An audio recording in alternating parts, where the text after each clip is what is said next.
So what we're looking at here is the cover page, page 1 of the New York State Office of Addiction Services and Support, OASAS, the CASAC initial application. That's for the Credentialed Alcohol and Substance Abuse Counselor, CASAC, the CASAC initial application. So we're going to go over that, filling that out, and what you need to include, your paperwork and forms to send to Albany to be issued the CASAC, CASAC T or CASAC P. And I'll explain a little bit more about that in the application. Okay, so it's just let's have a look at page 2. This application you can get from oasas.newyork.gov. But I just want to make sure that you have the PDS 11 February 2024. That is the version that you want. And then every other page has that on the bottom. So February 2024.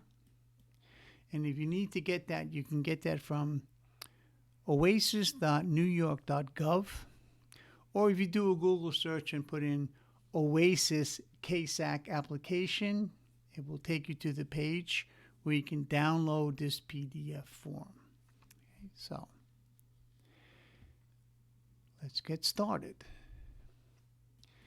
On page 2, it explains a lot of information here about the purpose of the CASAC and the CASAC trainee. That's the CASAC T. Or the CASAC P, the CASAC Provisional, and I'll explain that a little bit more like on page 3. And then here's the application process. It's important. That's why I'm doing this, because incomplete applications will be mailed back to you. And extensions, and then the minimum requirements, 18 years old, and so forth. Now, here's the information about the exam. So you're going to get the full CASAC after the period of time of the work supervision, you're going to be taking the ICNRC, Alcohol and Drug Counselor exam. OASAS contracts with the ICNRC to administer the exams, computer-based. They're given weekly. You can take them anytime after you have the CASAC T. That's a decision that you're going to make if you want to take it sooner rather than later. But you're going to be taking the ICNRC exam to get the full CASAC. So, and here's a little explanation about the fees that are involved with that. Okay, so with the initial application, you're going to be mailing a $100 non-refundable fee with the application to OASAS. And then to schedule to take the exam, you do not send the examination fee now, but when you go and are scheduling to take the ICNRC exam, the fee is $245.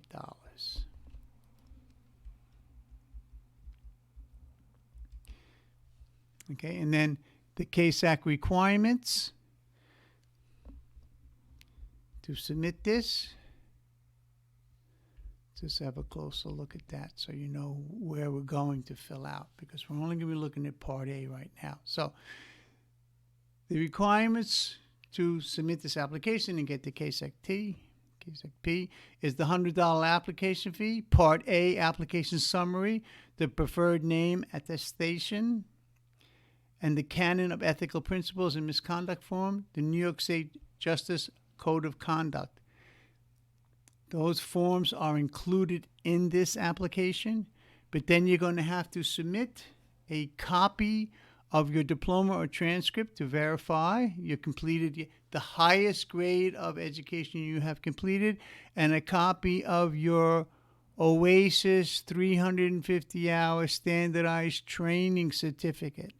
So if you are a student of mine at the community college where I teach this, or wherever you are getting your 350-hour standardized training, you're going to get an OASAS Certificate of Completion and a letter from the dean. In my case, you get a letter from the dean, signed by us, signed by the college, and a OASAS, official OASAS certificate, because it has to be from an approved 350-hour approved provider of the 350-hour standardized training that you have completed, a certificate of completion, and that has to be included with your application, all this other information, the fee, and that standardized certificate. Then Part B, which I'm going to show you, is evaluations. Part C is work experience verification. Part D. So that's once you start working as a CASAC T, that's when you're going to be supervised and have evaluations from your supervisor. Those forms are in this application, but you're not going to be mailing that when you're mailing your certificate of completion and this first Part A to get the CASAC T, because then you're going to start getting a job and working on your supervised hours. So of the Part C, of the work verification, you're going to need 6,000 hours of supervised work experience. Now, with the college degree, if you have an associate's degree, that counts as 1,000 hours. If you have a bachelor's degree in an approved human services field, they are also listed in this application. If you have a bachelor's degree from an approved human service field, psychology, sociology, they're listed in here, you'll see. That's going to count as another 1,000 hours. So that's 2,000 hours for a bachelor's degree. If you have a master's degree in an approved human service field, that's going to count as another 2,000 hours. So that will count as 4,000 hours of the 6,000 hours. So then you only need another 2,000 hours. So let's just do the math on that. If you work a 40-hour work week times the 50 weeks of work, that comes out to 2,000 hours. So you can get 2,000 hours a year. So if you're going to have to work the 3 years to get 6,000 hours, if you work for 1 year, each year is worth 2,000 hours if you're working full time. And you always want to be keeping track of your hours. So in case you change jobs. But we'll have a look at that verification page. Okay, so that's what that's what the requirements are. So you're coming up or probably have gotten your certificate of completion of the 350 hours and your transcript of the highest education achieved, and you're going to be submitting that with your application fee. Where are you going to submit that? Oh, that's a good question, Professor Rule. Let's have a look. Here's where you're submitting it to, okay? To Albany. Make sure it's Attention Credentialing Unit.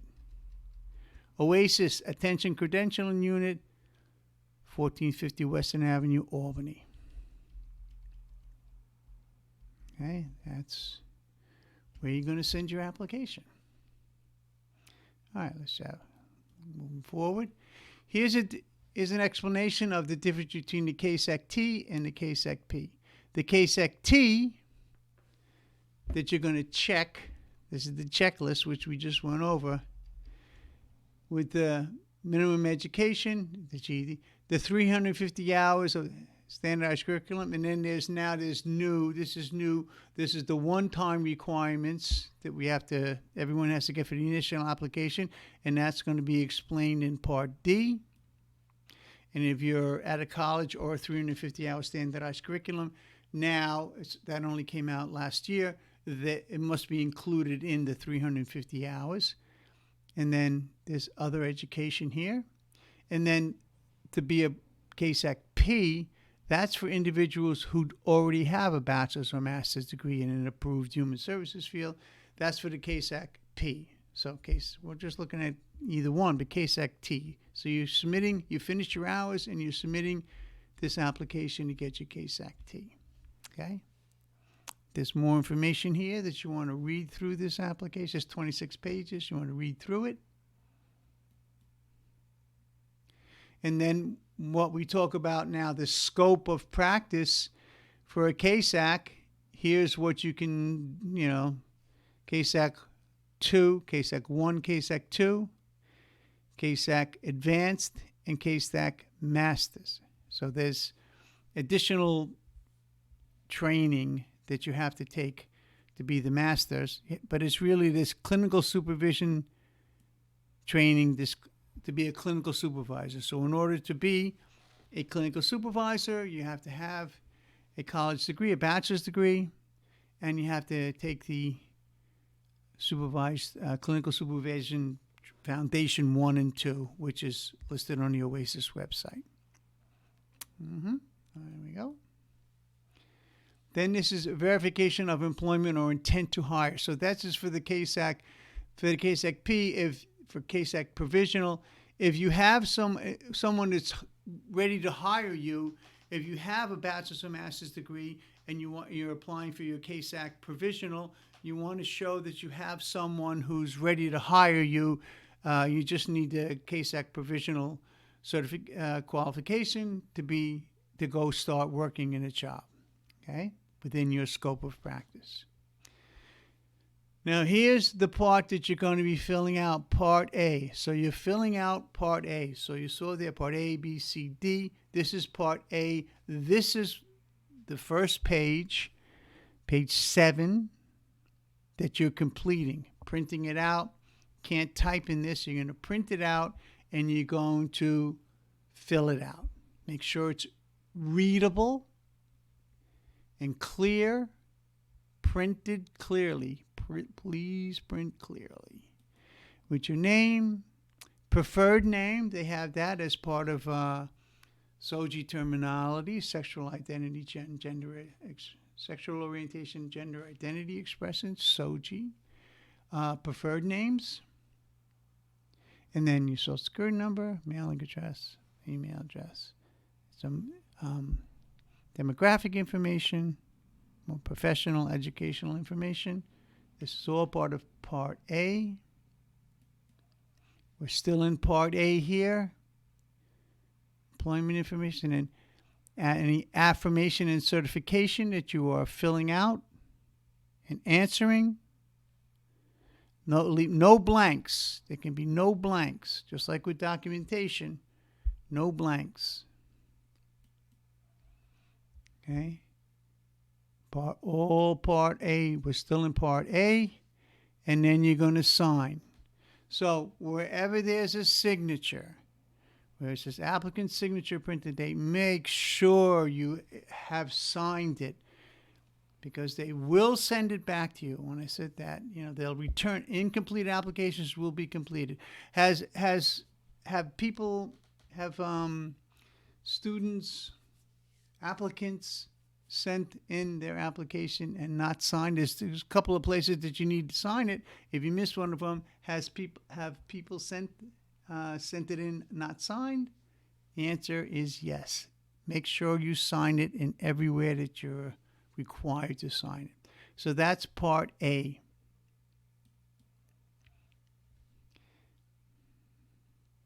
Here's some more information that you may need to fill out. Oh, and here's another signature plus spot. So you're going to fill this information out and sign it. Okay, this is all part of Part A. This is the Canon of Ethical Principles, the CASAC Canon of Ethical Principles. And if you are part of your 350-hour standardized curriculum, they should have gone over this with you, because ethics is a big part. Professional ethics, professional ethical decision-making is a big part of the 350 hours at the college where I teach the ethics course.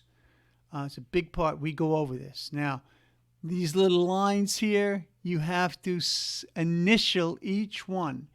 You have to read it and initial it. This shows that you read it. Now, I'm drilling down on this because someone that I know sent their application in and it wasn't initialed and they review them. It takes them weeks, sometimes 6, 8, 10 weeks to review an application, and 10 weeks later, the individual got his application sent back to him that this was not initialed, and he had to initial it and send it in, and it took another 6 or 8 weeks. So to get his CASAC and be able to get working took almost 16 weeks. So read them. It's very important. If you want to lose your credential, it's easy to do. Look at 5, 6, and 7. It's easy to lose your credential. After all the work you've put into it, you don't want to have that happen. And then here's a section on misconduct that also has to be read and initialed that you read it. And then sign it. I, the undersigned, sign it. So this is a contract. This is our oath. This is our professional contract that we're signing with OASAS that is binding, and failure to comply can result in a CASAC being suspended or revoked. And if your CASAC is revoked, you cannot get it back. If it's suspended, OASAS will give you some additional training that you need to take, probably about boundaries, documentation, ethics, continuing education courses, maybe another 12 or 14 hours of continuing education, and you can get reinstated. But if your CASAC is revoked, and that's easy to do, you can't get it back. So you've wasted all this education and time. Okay? All right. You have to sign this conduct for if you're working with custodial people with the custodial care and special needs. You have to read this. They have to keep them safe. And again, read it and sign it. So there's 3 places that you need to sign it. Okay? And now we're into Part B. So with these pages of Part A and your Certificate of Completion of the 350-hour standardized curriculum from the college or training or wherever you've gotten that training from an OASAS-approved provider, and a letter from the college, in my case it's a letter from the dean, and our certificate that you have completed the required coursework to complete 350 hours of the standardized curriculum program, and you're going to put those together, and you're going to mail that Part A and that documentation along with your $100 fee to OASAS in Albany. Make sure you get some type of return receipt request or tracking. If you do it through the post office to that address, make sure it's kind of that it can be tracked, not insured, but tracked, so they have to sign so you know they got it. Right? And you can track it online, barcodes. You want to make sure that they get it. Okay? All right. So if you have you're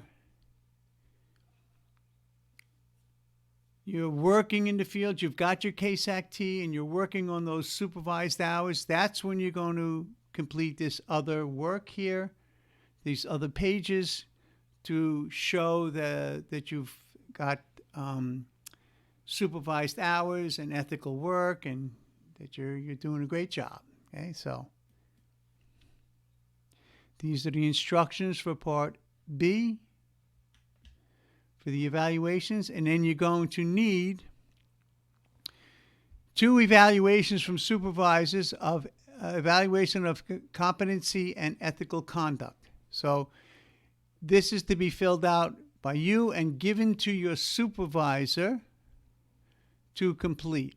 So here's the name of the applicant, and then the supervisor is going to be filling this out as far as ethical competency, and the supervisor is going to, I endorse the applicant, I do not endorse the applicant, I'm unable to evaluate. You want them to, this is the box you want them to check, that you have, this is really the CASAC canon of ethical principles, that you're complying with it.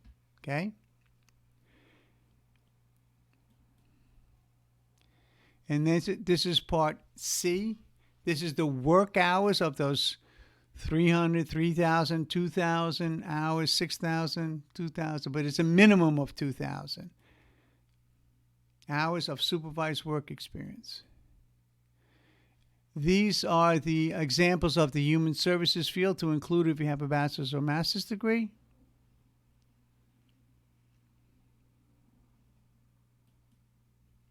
And then this is a verification of your work experience of those hours that are completed by your program that you're working for, your clinical supervisor,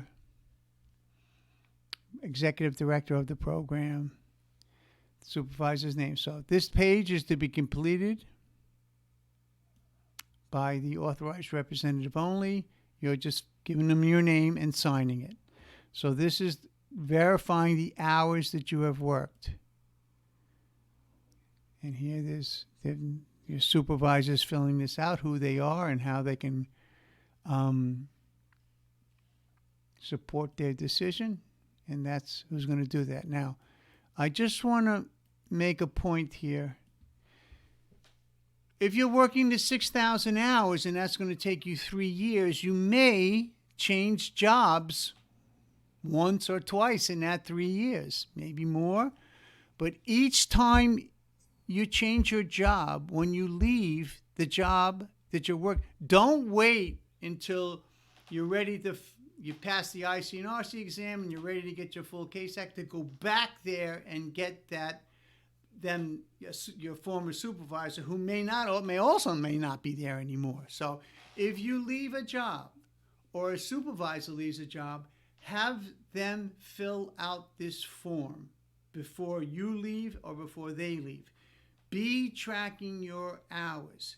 If it's 6,000 hours, it's 3 years. If you work for a year in one place, make sure that you've got those hours logged in, you're tracking them. And if you change jobs, make sure you have the supervisor from the job that you're leaving fill out this form, because if it's a year, that's 2,000 hours. So, and if you go to another job and then change another job within that 3 years, I mean, people get promotions, they get different jobs, they change jobs, they change locations, they move. Bring your hours with you. Have your supervisor fill out these forms. Don't wait the 2 years and then, I'm ready to get my full CASAC, and have to go back and find them, and maybe they've left, and have them fill out the supervised work hours. Keep track of your hours, and if you leave the job, have that form, this form filled out by your supervisor or the executive director. So you take the hours, the hundreds and hundreds of hours it could be, you take the hours with you to go on to your next job. Print out several copies of these pages, have them ready to give in to a supervisor to fill out. Okay, keep track of your hours for whatever job, so you can have a QHP, a qualified health professional supervisor, fill this form out in real time, so they know who you are and they're filling the form out. It's very important. Okay, you don't want to have to go back 2 years later and get someone to fill it out for you, because they're going to have to look up your employment record, how long were you working there. Just leave with it, okay? And then here's part D, about minimum requirements, academic transcript, part 1 and 2. Okay, so this has to do with the sections of the IC&RC exam, sections 1, 2, and 3, and 4. And I have another online course for that, for prep for the IC&RC exam. But these are the sections. These are the new sections of the IC&RC exam. Section 1, knowledge of substance use disorder based on the DSM-5. Section 2, alcoholism and substance abuse counseling. You need 150 hours. So they're looking for evidence-based scientific methods, evidence-based practices. Here, Section 3, clinical evaluation, treatment planning, case management, service represent, family communication. You need so many hours. And Part 4, professional and ethical responsibilities, 45 hours. So these are the educational requirements, but actually these 4 sections are the 4 sections of the ICNRC, what they call performance domains. We have the 12 core functions of counseling, but these are the 4 performance domains that are part of the ICNRC exam. So that's the training. That's the 350-hour training, okay?